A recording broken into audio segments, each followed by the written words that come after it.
ಎಲ್ಲರಿಗೂ ನಮಸ್ಕಾರ. ಚಳಿಗಾಲ ಮುಗಿದು ಪ್ರಕೃತಿ ಹೊಸ ಚಿಗುರನ್ನು ತಳೆಯುವ ಕಾಲವೇ ವಸಂತ ಕಾಲ. ಈ ಸುಂದರ ಋತುವಿನ ಆಗಮನವನ್ನು ಸಾರುವ ಹಬ್ಬವೇ ವಸಂತ ಪಂಚಮಿ. ಇಂದಿನ ಈ ಸಂಚಿಕೆಯಲ್ಲಿ ನಾವು ಈ ದಿನದ ಮಹತ್ವ, ಸರಸ್ವತಿ ಪೂಜೆಯ ಹಿನ್ನೆಲೆ ಮತ್ತು ಇದು ನಮ್ಮ ಜೀವನಕ್ಕೆ ಎಷ್ಟು ಪೂರಕ ಎಂಬುದನ್ನು ತಿಳಿಯೋಣ.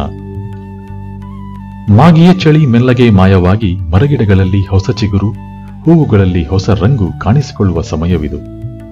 ವಸಂತ ಪಂಚಮಿಯನ್ನು ಶ್ರೀ ಪಂಚಮಿ ಎಂದು ಕರೆಯುತ್ತಾರೆ. ಈ ದಿನ ಹಳದಿ ಬಣ್ಣಕ್ಕೆ ಹೆಚ್ಚಿನ ಪ್ರಾಮುಖ್ಯತೆ ಇದೆ. ಹಳದಿ ಬಣ್ಣವು ಸಮೃದ್ಧಿ, ಬೆಳಕು ಮತ್ತು ಜ್ಞಾನದ ಸಂಕೇತ. ಪ್ರಕೃತಿಯಲ್ಲಿ ಸಾಸಿವೆ ಹೂವುಗಳು ಹಳದಿಯಾಗಿ ಅರಳಿ ಭೂಮಿಗೆ ಬಂಗಾರದ ಕವಚ ತೊಡಿಸಿದಂತೆ ಭಾಸವಾಗುತ್ತದೆ. ಅದಕ್ಕಾಗಿಯೇ ಜನರು ಈ ದಿನ ಹಳದಿ ಬಣ್ಣದ ಬಟ್ಟೆ ಧರಿಸಿ ಹಳದಿ ಬಣ್ಣದ ಸಿಹಿ ಪದಾರ್ಥಗಳನ್ನು ಹಂಚಿ ಸಂಭ್ರಮಿಸುತ್ತಾರೆ. ವಸಂತ ಪಂಚಮಿ ಎಂದಾಕ್ಷಣ ನಮಗೆ ನೆನಪಾಗುವುದು ವಿದ್ಯಾದೇವಿಯಾದ ಶಾರದೆ. ಪುರಾಣಗಳ ಪ್ರಕಾರ ಬ್ರಹ್ಮದೇವನು ಸೃಷ್ಟಿಯನ್ನು ಮಾಡಿದಾಗ ಪ್ರಪಂಚವು ಮೌನವಾಗಿತ್ತು. ಆಗ ಬ್ರಹ್ಮದೇವನು ತನ್ನ ಕಮಂಡಲದ ನೀರನ್ನು ಪ್ರೋಕ್ಷಿಸಿದಾಗ ಕೈಯಲ್ಲಿ ವೀಣೆ ಹಿಡಿದ ಕಮಲಾಸಿನಿಯಾಗಿ ಸರಸ್ವತೀ ದೇವಿ ಪ್ರಕಟವಾದಳಂತೆ. ಅವಳು ವೀಣೆಯನ್ನು ನುಡಿಸಿದಾಗ ಜಗತ್ತಿಗೆ ಧ್ವನಿ ಸಿಕ್ಕಿತು, ಮಾತು ಬಂದಿತು.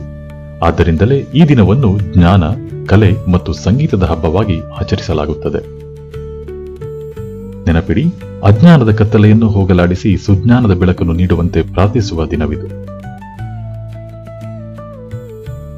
ವಿದ್ಯಾರ್ಥಿಗಳ ಪಾಲಿಗೆ ಈ ದಿನ ಅತ್ಯಂತ ಶುಭದಾಯಕ.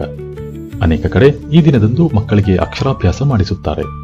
ಅಂದರೆ ಅಂದು ಮಕ್ಕಳು ಮೊದಲ ಬಾರಿಗೆ ಅಕ್ಷರಗಳನ್ನು ಬರೆಯಲು ಆರಂಭಿಸುತ್ತಾರೆ. ಇದು ಕೇವಲ ಧಾರ್ಮಿಕ ಕ್ರಿಯೆಯಲ್ಲ, ಬದಲಿಗೆ ಶಿಕ್ಷಣದ ಕಡೆಗೆ ನಾವು ಇಡುವ ಮೊದಲ ಹೆಜ್ಜೆ.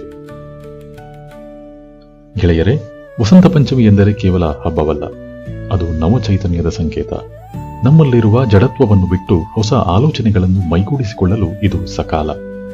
ನಿಮ್ಮ ಮನೆಯಲ್ಲಿ ಸಣ್ಣದೊಂದು ದೀಪ ಹಚ್ಚಿ ಒಂದು ಪುಸ್ತಕವನ್ನು ಓದುವ ಮೂಲಕ ಈ ದಿನವನ್ನು ಅರ್ಥಪೂರ್ಣವಾಗಿಸಿ. ನಿಮ್ಮೆಲ್ಲರಿಗೂ ವಸಂತ ಪಂಚಮಿಯ ಹಾರ್ದಿಕ ಶುಭಾಶಯಗಳು.